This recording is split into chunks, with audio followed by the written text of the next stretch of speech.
Bai, bueno, sorpresarik ez, gutxienez gaur lehenengo txandan. Bigarren honetan eskerrak eman nahi nizkioke azteko Inigo Martinezi, erdibidekoan jatorrizko proposamena hobetzeko egin dituen hobekuntzengatik. Alderdi Popularraren osoko zuzenketaz, ez daukat askorik esateko, besterik gabe uste dudala lehen puntua oso eskasa dela, albo batera usten duelako garraio publiko erregularra, bakarrik aipatzen dute diskrezionala, bide batez diskrezionala ere publikoa izan daiteke, eta bigarren puntuaz ematen duela beste zuzenketa batetik traspapelatu egin zaiela. Ez baitzait iruditzen jarduera ekonomikoen zergaren jaitsiera eskatzeko lekurik eta gairik aproposena hau denik. EAJ-PSren zuzenketaz esatea hoi baino are zehaztu gabeagoa iruditu zaidala. Erreferentzia egiten dio Euskadiko garraioaren agintaritzaren ekainaren 24ko bilkura batera, modu misteriotsu xamar batean, zehaztu gabe zer esan nahi duen horrek, bilkura hoietako aktak ez daudenean agintaritzaren webgunean eskegita. Nik eskatutan euskan 2008ko akta guztiak, azaroaren 24tik, EAJ-PSek zuzenketa hau erregistratu baino 8 egun lehenago. Baina ikusita ez hitzaidala garaiz iritsiko eskatu nion zuzenean Eneko Anduezari, eta egia esan eskertzen diot bidali izana hurrengo egunean. Eta egia esan ere, harridura handiz irakurri dut Euskadiko garraioaren agintaritzaren ekaineko bilkurako akta hori. Batetik, harritu nau ez duelako ezer zehazten COVID-19ak garraio publikoan eragindako defizitaz. Gaia jorratzen da, egia da, baina jorratzen da ruegos y preguntas azken atalean non ez den ezer adosten. Beraz, EAJ-PSren zuzenketan esaten denean erreferentzia gisa hartu eta bilkura horretan planteatutakoa zertaz ari zarete egiazki, ez dakit. Nire susmoa da, zuek ere ez dakizuela. Bestela, orain erantzuten diazue hurrengo txandan.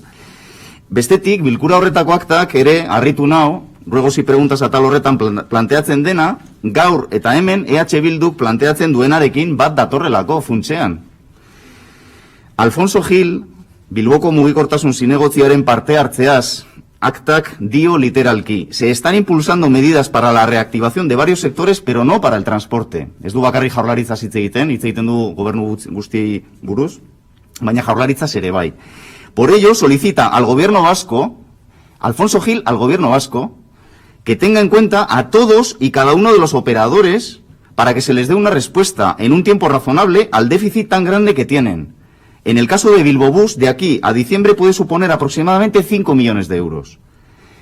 Gero dator Miguel Ángel Gómez, Bizkaiko Aldundiko mugikortasun diputatua. Eta bere interventzioaz dio aktak. Afirma que mantener el servicio durante la época de confinamiento ha costado mucho. En el caso de la Diputación prevén un agujero de 20 millones de euros a finales de año. Solicita que se prevea un fondo de ayuda, ya que tarde o temprano se va a necesitar.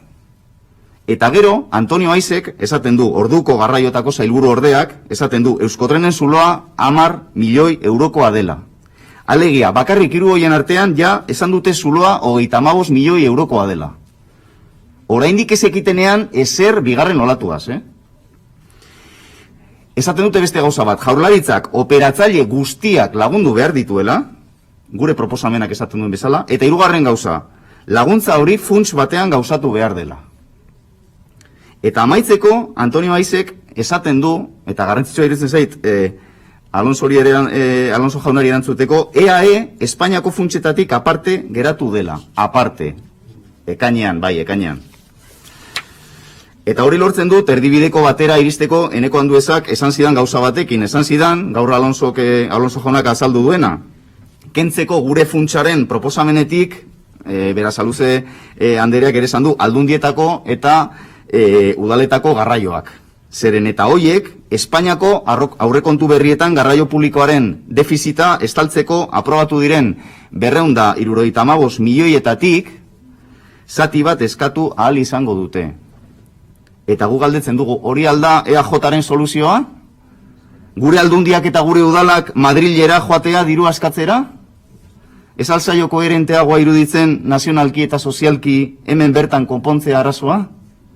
Eta PSeri ere esaten diot, FENPek ez dituela gure udalak ordezkatzen. Eta zenpek ez daukala ez da kolaborazio protokolorik eudelekin. Nola joango dira gure udalak ara eskatzera dirua? Eta gainera esan behar da 275 milioi horiek oso eskasak direla Espainiar Estatuko garraio publikoa guztien zuloa estali behar badute. Bai, zabalgarria da, milioietara iristeko aukera aipatu da orain, baina aukera hori da, aukera bat, airean dagoen aukera bat.